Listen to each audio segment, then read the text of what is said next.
Participants arrived in the venue of the second presidential debate of the United States 2016 general election. It was a town hall-style debate which took place at the Washington University in St. Louis, Missouri. Those people who will be a part of the town hall audience are chosen by the Gallup organization, which is a national polling organization. And what they've been doing, they've been calling people who live in the St. Louis area over the past week, and through asking them a series of questions, they have identified people who are independent or undecided voters, and then they've been asked to come tonight to participate. The audience, protesters, security personnel, the organizers, and the debaters all came prepared. If he wants to start, he can start. Go ahead, Hillary. No, go ahead, Donald. No, I'm a gentleman, Hillary. Go ahead. So did the journalists, who were more than 2,000. There were issues to talk about, but it was one that stole the show. This tape is generating intense interest. In just 48 hours, it's become the single most talked about story of the entire 2016 election on Facebook. She was referring to a leaked audio and videotape of Donald Trump making lewd comments regarding women in 2005. Comments Trump said didn't depict his character. You can do anything. I'm very embarrassed by it. I hate it, but it's locker room talk, and it's one of those things. I think it's clear to anyone who heard it that it represents exactly who he is.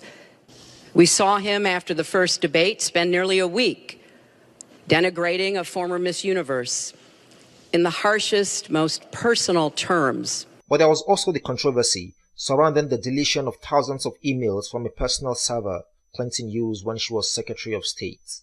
But for you to say that there was nothing wrong with you deleting 39,000 emails, again, you should be ashamed of yourself, what you did. And this is after getting a subpoena. Most analysts said Clinton won the second debate, and she maintained her lead in the polls going into the third debate. But it is somewhat surprising that the University of Nevada in Las Vegas was where the third and final debate took place, and it was in that face-off that Trump and Clinton talked issues. We have 33,000 people a year who die from guns. We need a Supreme Court that, in my opinion, is going to uphold the Second Amendment and all amendments, but the Second Amendment. But it was this moment that dominated the evening and made headlines the day after. I want to ask you here on the stage tonight, do you make the same commitment that you will absolutely, sir, that you will absolutely accept the result of this election? I will look at it at the time. I'm not looking at anything now. I'll look at it at the time. Are you saying you're not prepared now to commit to that principle? What I'm saying is that I will tell you at the time. I'll keep you in suspense. That is so irresponsible. It is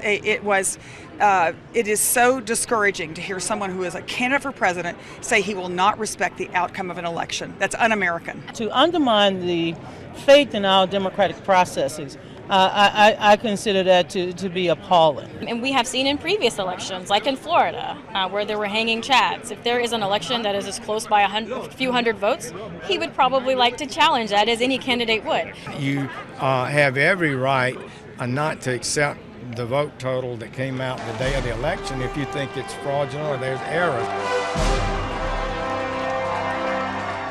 Donald Trump would go on to win the election on November the 8th, and although there was a vote recount in Wisconsin, no one went to court over the general results.